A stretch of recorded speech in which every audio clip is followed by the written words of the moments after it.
The history of slaves in the United States.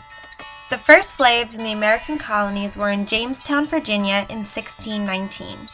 For the next 200 years, 600,000 slaves were captured and brought to the American colonies to work on cotton and tobacco fields.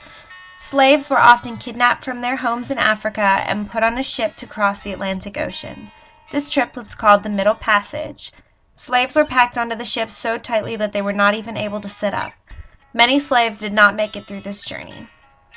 When the ship arrived in North America, the slaves were unloaded and sold to the highest bidder. The American colonies developed laws regarding slaves named the Slave Codes. The codes described punishment for slaves who tried to escape. These laws made it illegal to help a slave hide or to pay them for their work. These laws also banned slave owners from teaching their slaves how to read or write.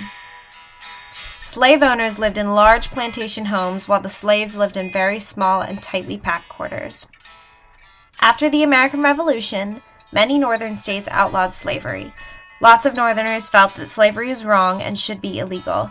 These people are called abolitionists. Slaves tried to escape from the South to the North where they could be free. The slaves were treated horribly by their masters, and some went to extremes to gain their freedom.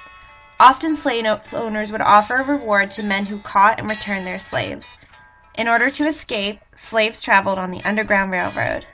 The Underground Railroad was a network of people, homes, and hideouts that helped slaves get to the North without being caught. About 100,000 slaves made it to freedom by following the Underground Railroad. The journey was long, difficult, and dangerous. One of the leaders of the Underground Railroad was a woman named Harriet Tubman. She was born in Maryland in 1820. Harriet Tubman was a slave as a child and had a very difficult life. She lived in a one-room cabin with her family, which included 11 children. She was often beaten and fed poorly.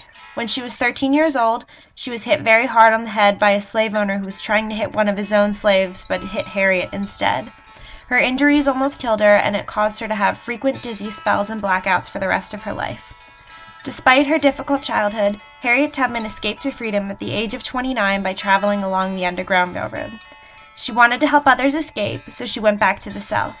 She led 19 escapes and brought around 300 slaves to freedom.